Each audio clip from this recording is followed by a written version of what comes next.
doctor, compañeros, a nombre de mi compañero Cristian Blanca Lagunas y su servidor Pedro Israel Olivares Castro, agradecemos su atención y pues sean muy bienvenidos. Continuaremos con el ejercicio sobre los alegatos en el juicio oral penal.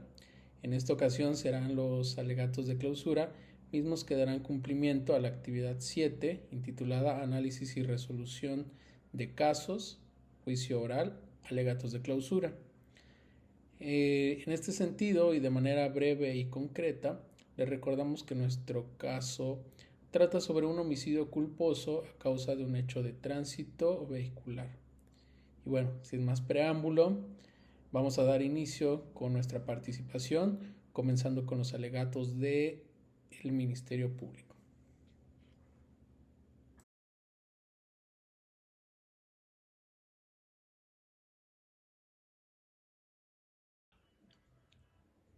Agradezco el uso de la palabra a este honorable tribunal. Ha concluido el desahogo probatorio en el presente juicio y corresponde ahora al Ministerio Público demostrar que la hipótesis planteada desde el inicio, es decir, en nuestra teoría del caso, no solo se sostuvo, sino que ha sido plenamente acreditada con prueba lícita, pertinente, idónea y suficiente, conforme a las reglas de valoración establecidas en el Código Nacional de Procedimientos Penales vigente.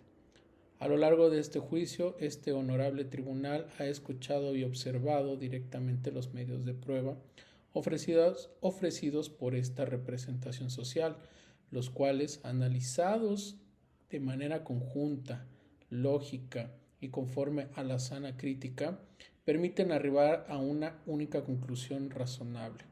El acusado Carlos Alberto Mendoza Ríos es penalmente responsable por el delito de homicidio culposo en agravio de José Luis Ramírez Torres. En primer término, ha quedado plenamente acreditada la existencia del hecho delictivo, es decir, la muerte de una persona, atacando el bien jurídico tutelado superior, que es la vida. El perito médico forense que compareció ante este tribunal fue claro, preciso y categórico al señalar que la causa de la muerte de la víctima fue un traumatismo cráneoencefálico severo derivado de un hecho de tránsito terrestre.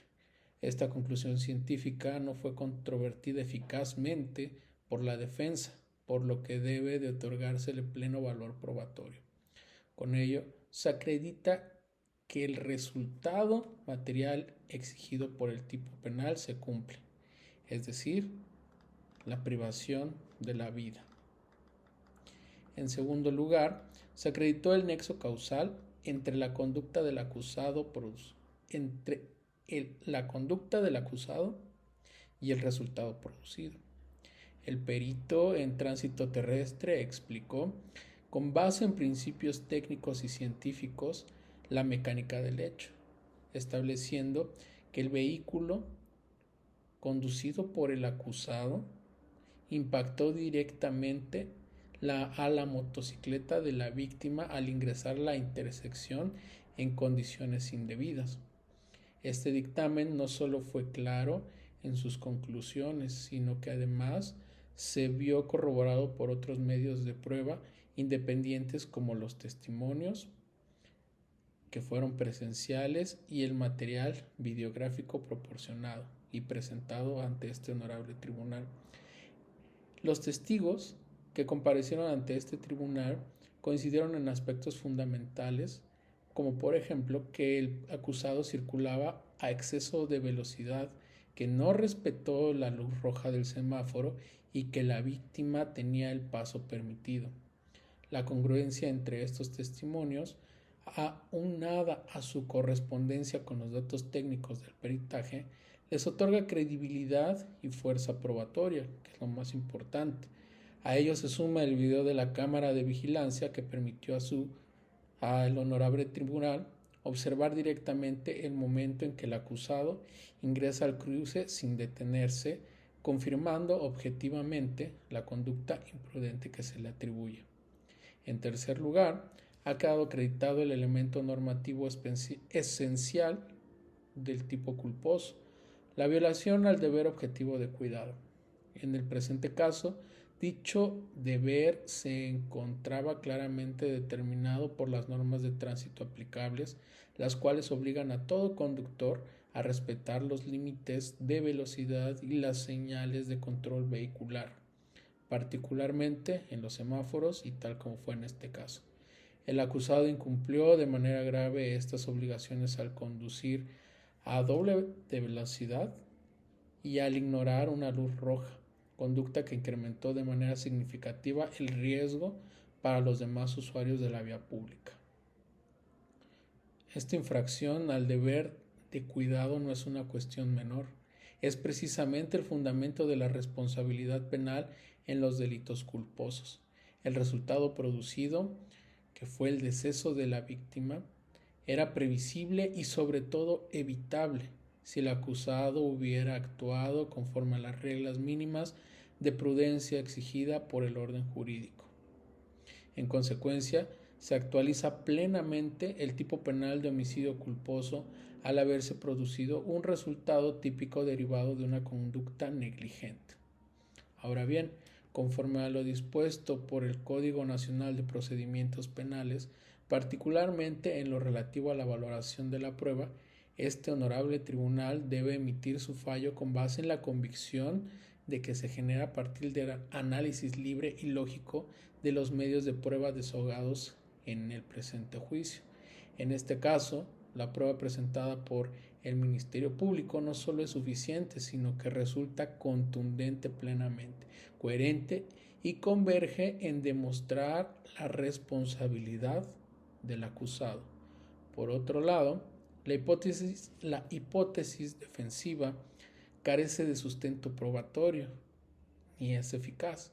No se acreditó ninguna causa excluyente de responsabilidad, ni se demostró que el hecho haya sido inevitable o atribuible a un tercero o a la propia víctima.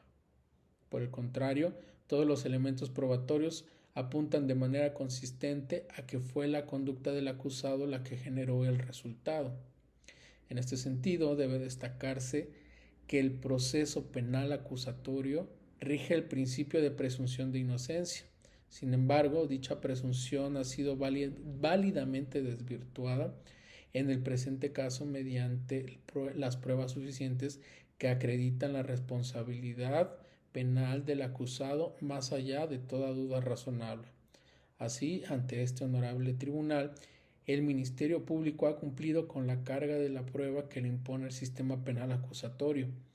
He acreditado el hecho delictivo, la participación del acusado y su responsabilidad penal bajo la forma de culpabilidad en su grado de culposo. Por todo lo anterior y con fundamento en las disposiciones aplicadas del Código Nacional de Procedimientos Penales vigente, así como en el tipo penal de homicidio culposo previsto en la legislación sustantiva penal vigente en el estado de Morelos, esta representación social solicita respetuosamente a los señores jueces que dicten sentencia condenatoria en contra de ciudadano Carlos Alberto Mendoza Ríos, al haberse demostrado plenamente su responsabilidad en la muerte de José Luis Ramírez Torres. Es cuanto.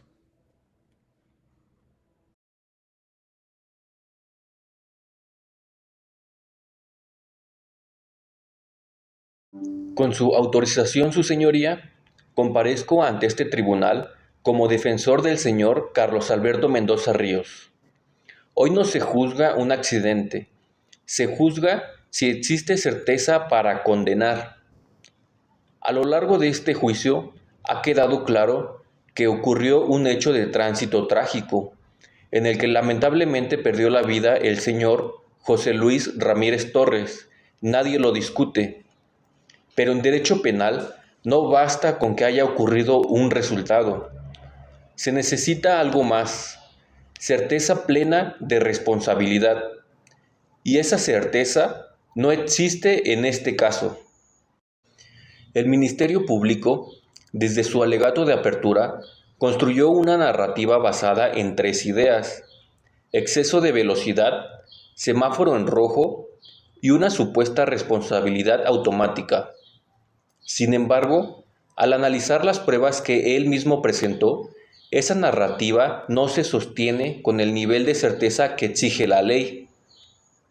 Los testigos afirmaron que el vehículo iba rápido, pero eso es una apreciación subjetiva, influida por la distancia, el ángulo de observación y las condiciones de visibilidad nocturna.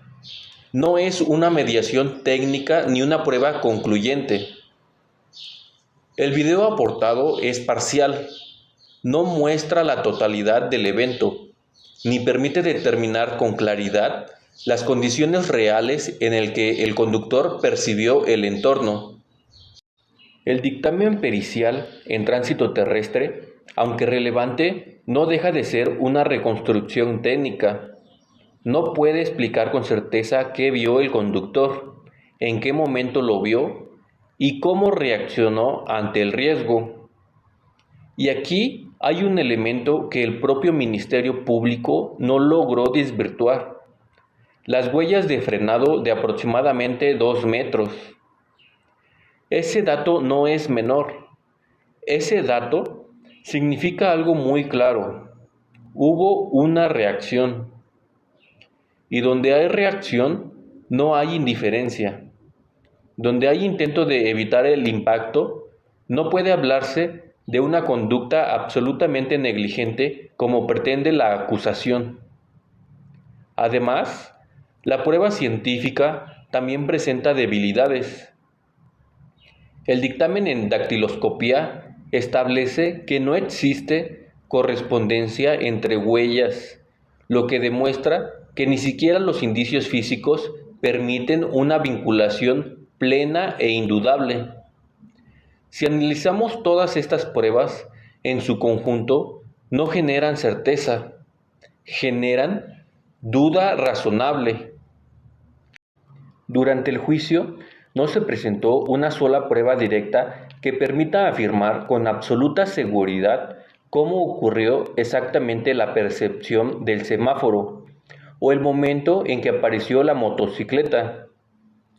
Lo que el Ministerio Público ofreció fue una versión, pero no logró acreditar esa versión más allá de toda duda razonable, como él mismo estaba obligado a hacerlo. Su estrategia fue simplificar los hechos, pero el derecho penal no permite condenar con simplificaciones, sino con pruebas firmes, claras y suficientes. Y aquí es donde cobra sentido el principio fundamental de nuestro sistema, reconocido en el Código Nacional de Procedimientos Penales, la presunción de inocencia. Este principio no es un trámite, es una garantía constitucional y significa que si existe duda, se debe absolver. El señor Carlos Alberto Mendoza Ríos no es un criminal, es una persona que después de trabajar regresaba a su domicilio y se vio involucrado en un hecho trágico que nadie quiso que ocurriera. Este tribunal no está llamado a castigar un resultado, está llamado a decidir conforme a derecho y con base en pruebas suficientes. Y la pregunta que debe hacerse es muy sencilla. ¿Logró el Ministerio Público demostrar, más allá de toda duda razonable, la responsabilidad penal o subsiste una duda que impide condenar? La defensa sostiene que esa duda es evidente, es razonable y es insuperable. Por ello, con fundamento en el principio de presunción de inocencia y en la insuficiencia probatoria demostrada en juicio, solicitamos respetuosamente a este tribunal se dicte sentencia absolutoria a favor del señor Carlos Alberto Mendoza Ríos,